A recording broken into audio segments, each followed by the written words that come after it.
Cam छो public. तो आज हम करने वाले हैं 12th मैथ्स का चैप्टर 1 की एक्सरसाइज 1.1। तो જોઈએ કે સ્વાધ્યાય 1.1 માં પહેલો ક્વેશ્ચન આપણને શું આપેલો છે। તો સ્વાધ્યાય 1.1 માં પહેલો ક્વેશ્ચન કંઈક આવો આપેલો છે। નીચે આપેલા સંબંધો પૈકી પ્રત્યેક માટે તે સ્વવાચક, સમિત અથવા પરંપરિત સંબંધ છે કે નહીં તે નક્કી કરો।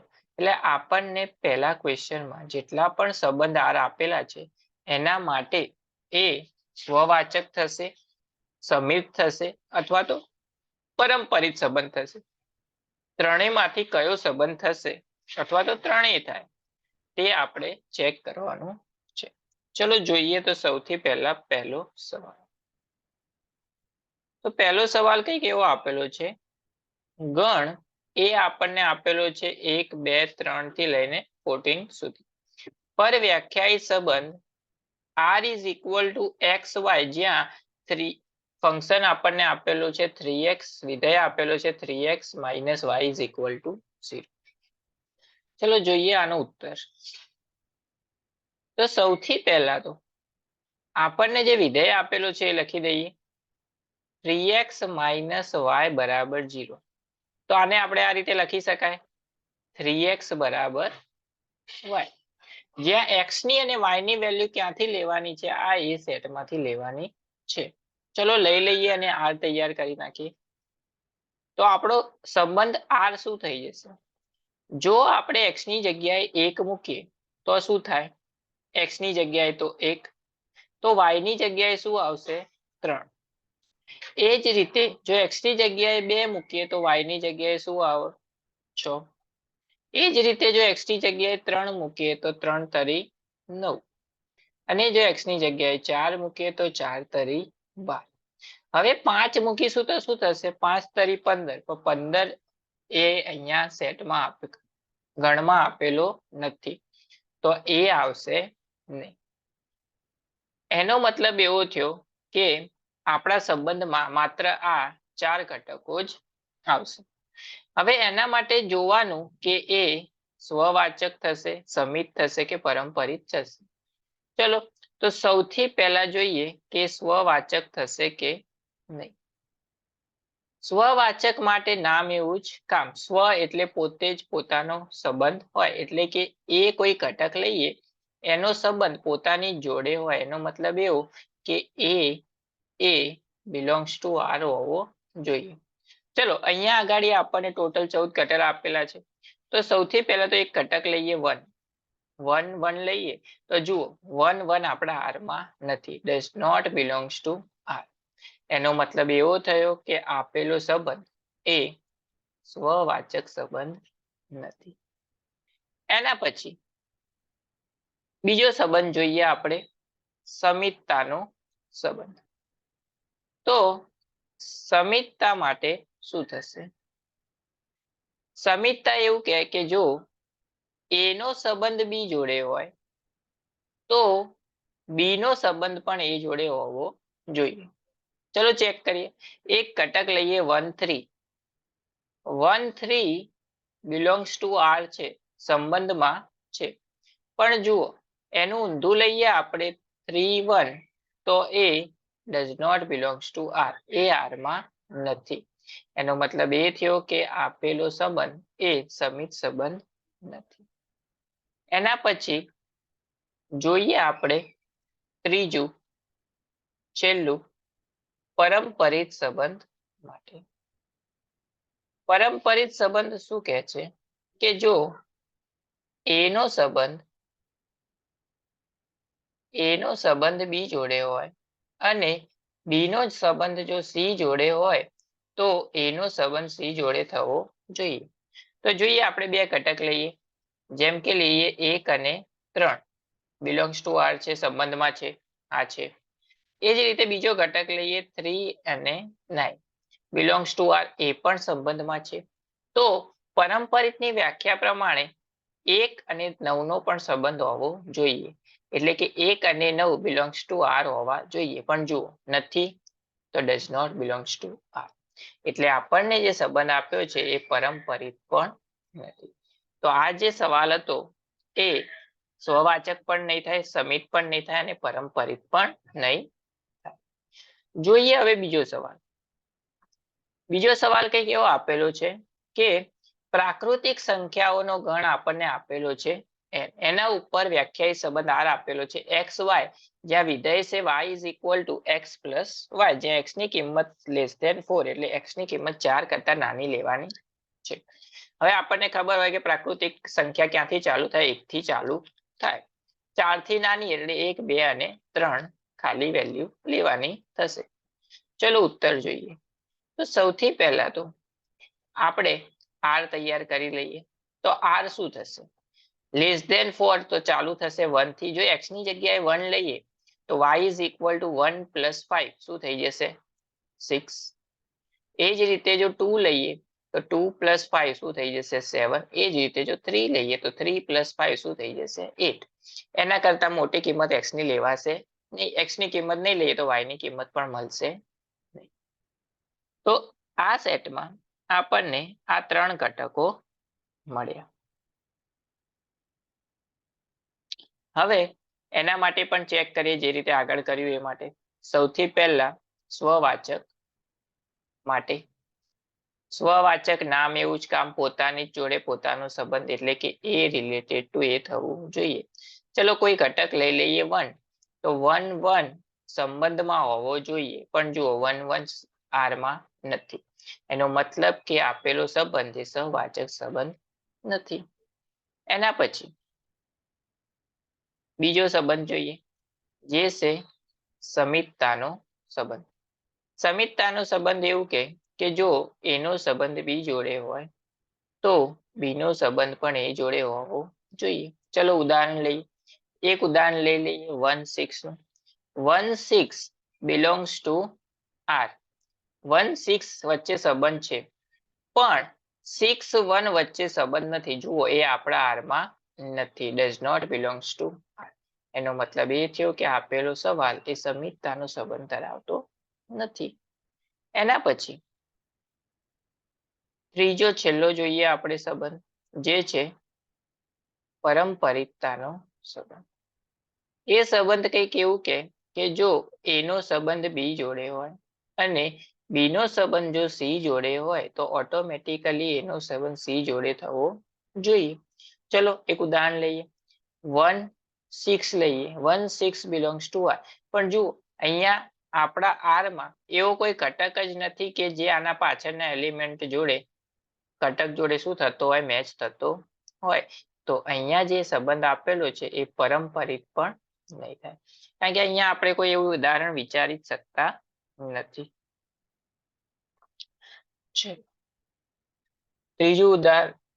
ત્રીજો સવાલ જોઈએ આપણો.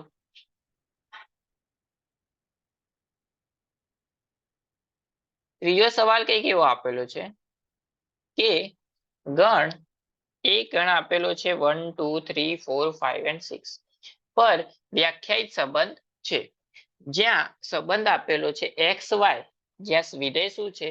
તો વાય એ એક્સ વડે શું હોય? વિભાજ્ય હોય.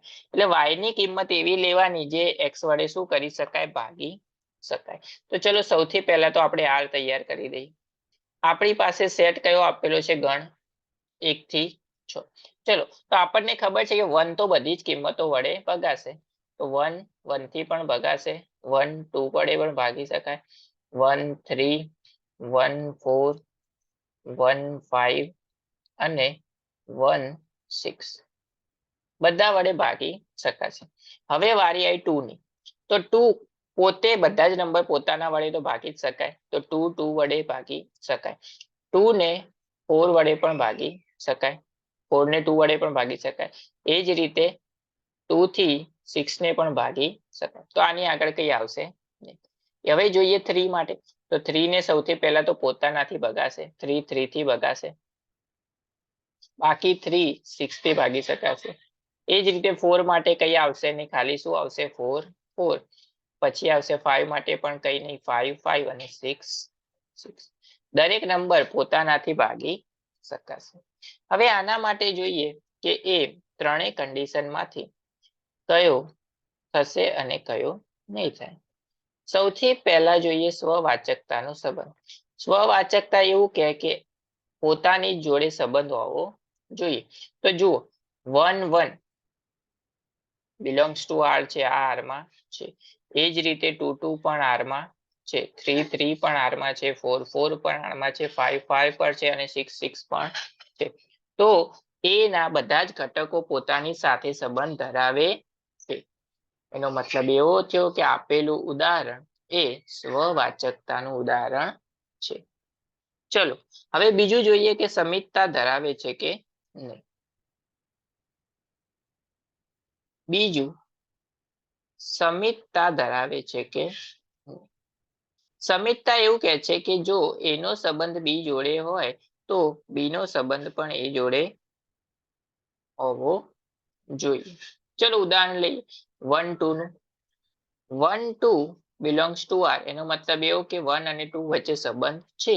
તો એનું ઊંધું 2 અને 1 વચ્ચે પણ સંબંધ હોવો જોઈએ. તો નથી. જો આપણા આર માં 2 અને 1 નથી. એનો મતલબ does not belongs to R. એટલે મતલબ એવો થયો કે સમિતતાનું આ ઉદાહરણ નથી.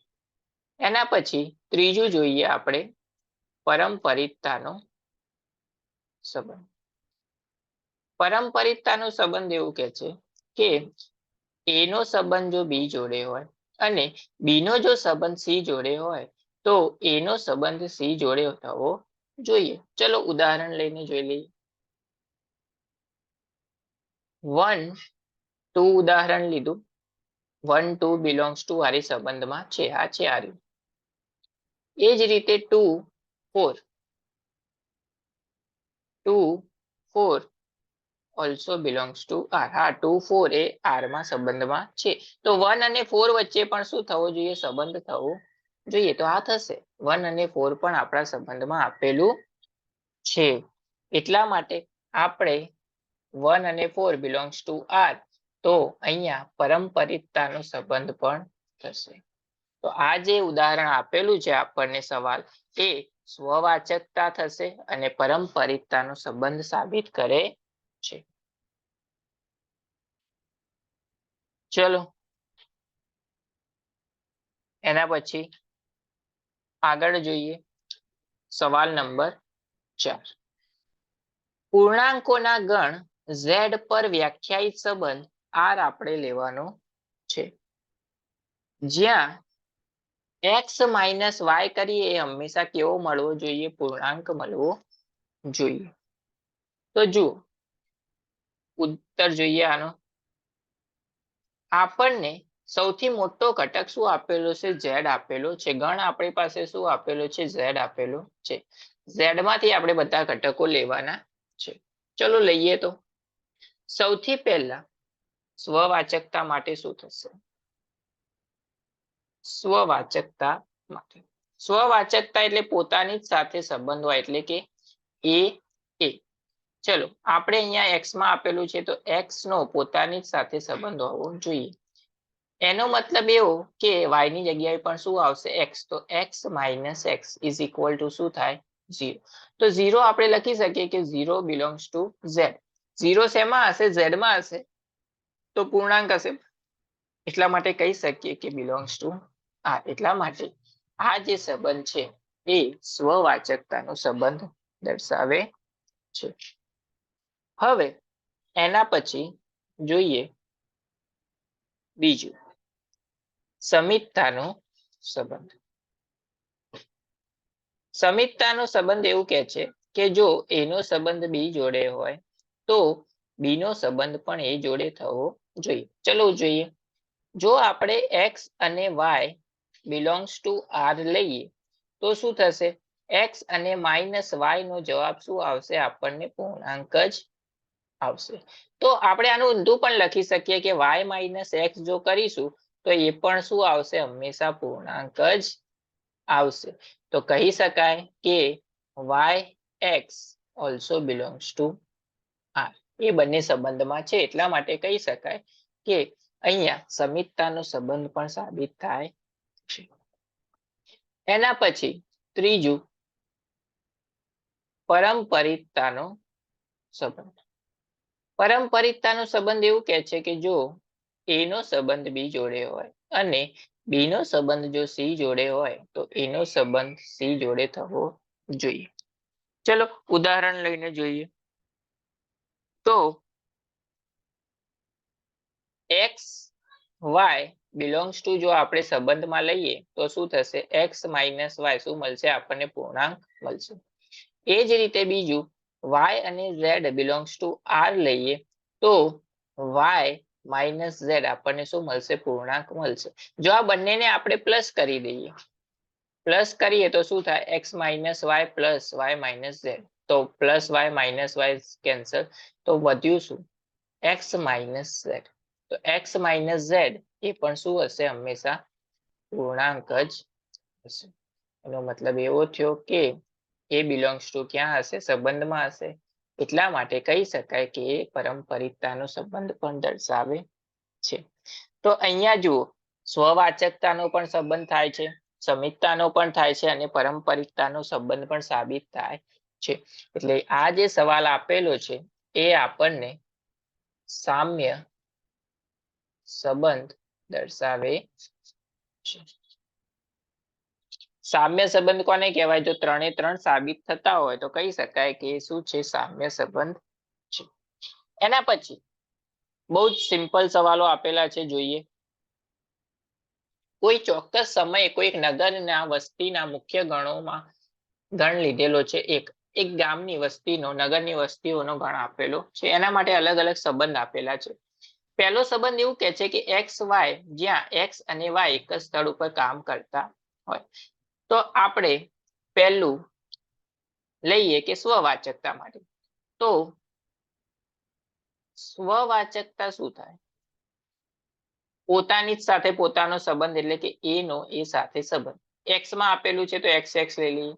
જો એક્સ એક્સ લઈએ તો બિલોંગ્સ ટુ આર થશે. કેમ થશે? તો આપણે લખી શકીએ કે એક્સ અને એક્સ એક જ સ્થળે કામ કરતા હોય, કારણ કે બે વ્યક્તિ એક જ છે તો એક જ સ્થળે કામ કરતું હોય. તો હા, સ્વવાચકતાનો સંબંધ અહીંયા સાબિત થશે. એ જ રીતે બીજું ઉદાહરણ લઈએ, સમિતતાનું. તો સમિતતાનું ઉદાહરણ શું થાય? જો એ નો સંબંધ બી જોડે હોય તો એનું ઊંધું બી નો સંબંધ પણ એ જોડે થવો જોઈએ. તો આ થશે. જુઓ, એક્સ અને વાય એક જ સ્થળે કામ કરે એવું આપણે કહીએ તો એક્સ વાય આવે, અને એનું ઊંધું લખીએ વાય અને એક્સ એક જ સ્થળે કામ કરે છે તો એ પણ આપણે કહી શકાય. એમાંથી કોઈ ફરક પડે નહીં, કામ તો એક જ જગ્યાએ કરવાના છે. તો અહીંયા સમિતતાનો સંબંધ પણ સાબિત થશે. એના પછી ત્રીજું જોઈએ તો પરમપરિતતાનો સંબંધ.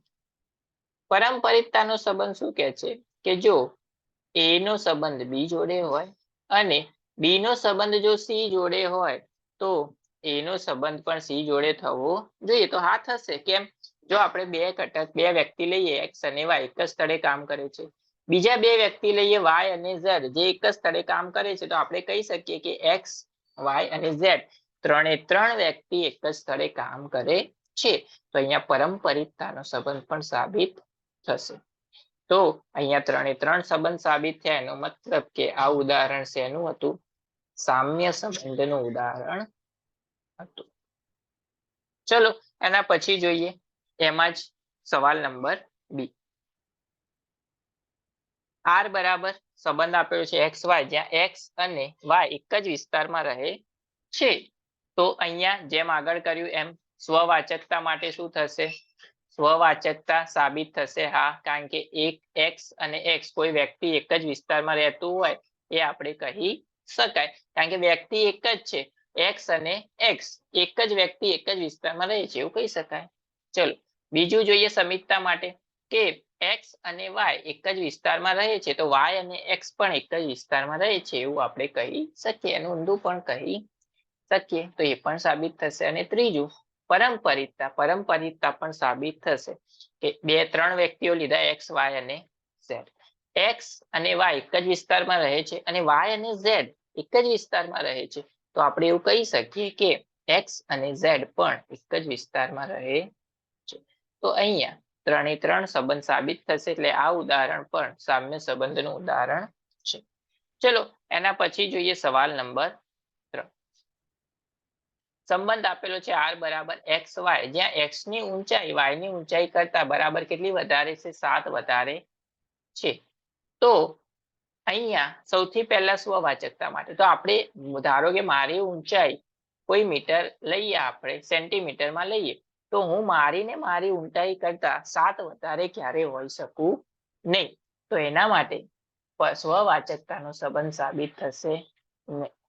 એ જ રીતે બીજું સમીપતા માટે, જો એક્સ ની ઊંચાઈ વાય કરતા 7 સેન્ટીમીટર વધારે હોય તો આપણે ઊંધું ના લખી શકીએ કે વાય ની ઊંચાઈ એક્સ ની ઊંચાઈ કરતા બરાબર 7 સેન્ટીમીટર વધારે હશે. ત્યાં કેવી થશે? ઊંચાઈ ઓછી થશે. વધારેની જગ્યાએ શું આવશે? ઓછી આવશે. એટલે સમીપતાનો સંબંધ પણ સાબિત થશે નહીં. અને એ જ રીતે જો આપણે 3 વ્યક્તિ લઈએ એક્સ વાય અને ઝેડ, જો એક્સ ની ઊંચાઈ વાય કરતા 7 વધારે હોય અને વાય ની ઊંચાઈ જો ઝેડ કરતા 7 વધારે હોય, તો એક્સ ની ઊંચાઈ જે છે એ ઝેડ કરતા કેટલી વધારે થઈ જશે?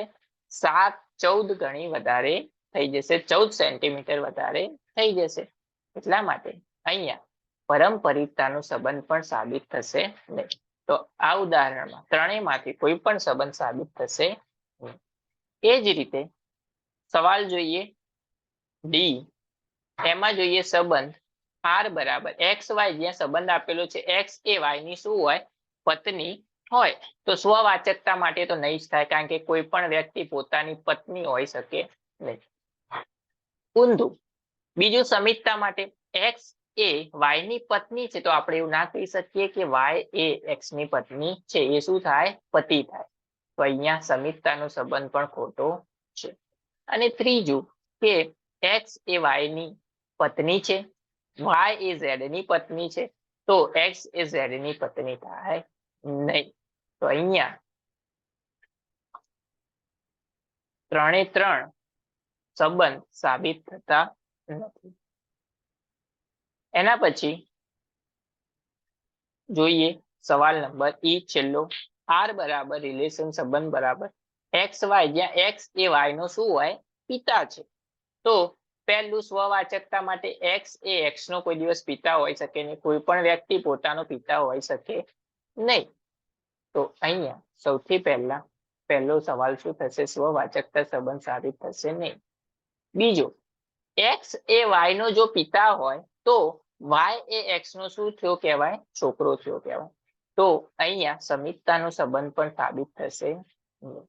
અને એ જ રીતે ત્રીજો સંબંધ પારંપરિક, જો એક્સ એ વાય નો પિતા હોય અને વાય એ ઝેડ નો પિતા હોય, તો એક્સ એ ઝેડ ના શું થયા કહેવાય? દાદા થયા કહેવાય, પિતા થાય નહીં. એટલા માટે અહીંયા સમીપતા, પારંપરિકતા અને સ્વવાચક ત્રણેયમાંથી કોઈ પણ સંબંધ સાબિત થતા નથી. તો આ હતો સ્વાધ્યાય 1.1 નો સવાલ નંબર 1. બહુ જ ઈઝી સવાલ હતો. બોર્ડની પરીક્ષા આમાંથી ક્વેશ્ચન આવશે નહીં, પણ આ સમજવા માટે હતું કે સ્વવાચક શું હોય, સમીપતા શું હોય અને પારંપરિકતા શું હોય. સામ્ય સંબંધનો એક સવાલ તમને બોર્ડમાં પૂછાશે, જે આવો ઈઝી નહીં હોય, થોડોક હાર્ડ લેવલનો હશે.